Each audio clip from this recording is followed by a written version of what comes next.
মামারি মানুষ না যাবো কথাটা বলতে দেন মিডিয়াকে যদি না বলি কোথায় বলবো অশোক ঘোষ মারা গেছে দলকে ধরে রেখেছি অশোক মুখার্জি মারা গেছে দলকে ধরে রেখেছি দীপক ঘোষ মারা গেছে দলকে ধরে রেখেছি আজকে সব থেকে বড় পাওনা শোভন সেনের এইটাই দুর্দিনে তৃণমূল করেছি জন্ম লগ্ন থেকে তৃণমূল করেছি আর তৃণমূলের সংগঠন কি করে করতে হয় দেখাই নিয়েছি বন্দে মাতরম আর পুরনো সব বাদ কোনো চিন্তা নাই গর্বের সঙ্গে জেলে যাচ্ছি পাবলিক চিন্তা ভাবনা করবে।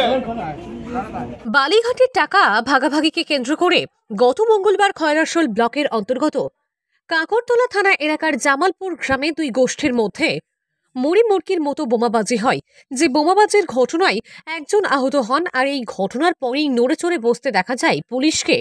পুলিশ ঘটনায় জড়িত থাকার অভিযোগে 9 জনকে গ্রেপ্তার করে। গ্রেপ্তার করা ব্যক্তিদের মধ্যে আবার তৃণমূল নেতা কর্মীদেরও দেখা যায়।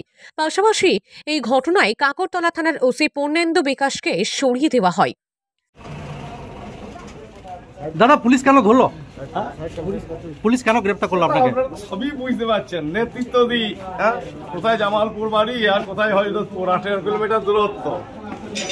চক্রান্তের শিকার মানুষের কাজ করি, কোনো চিন্তা নাই। আপনি কি চক্রান্তের শিকার? কোনো চিন্তা নাই। আপনাকে শুধু ধরলো কেন? কেন কেন ধরলে কি জন্য ধরলে সেটা প্রশাসন জানবে। আপনি কি যুক্ত আছেন বোমাবাজি ঘটনায়? আপনারা তো সবাই জানেন, আমরা প্রেস মিডিয়া, আমি সাধারণ মানুষের কাজ করি। মাওবাড়ি মানুষের কাজ করতে গেলে কত কি হয়।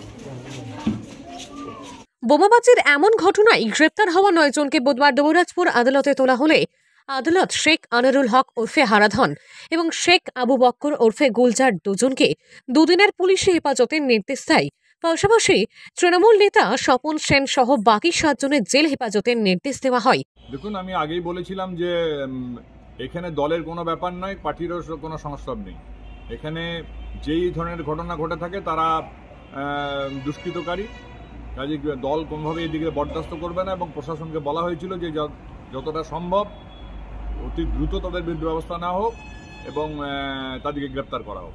এই ঘটনার পরিপ্রেক্ষিতে দুবরাজপুর আদালতের সরকারি আইনজীবী রাজেন্দ্র প্রসাদ দে জানিয়েছেন, এদেরকে ওই বোমাবাজি সহ অ্যাটেম্প টু মার্ডার এর কেস দিয়ে পুলিশ সুমোটো কেস স্টার্ট করেন এবং গতকাল থেকে ইনভেস্টিগেশন শুরু হয় এবং সেই ইনভেস্টিগেশনে টোটাল 9 জনকে পুলিশ এখনো পর্যন্ত অ্যারেস্ট করেছে।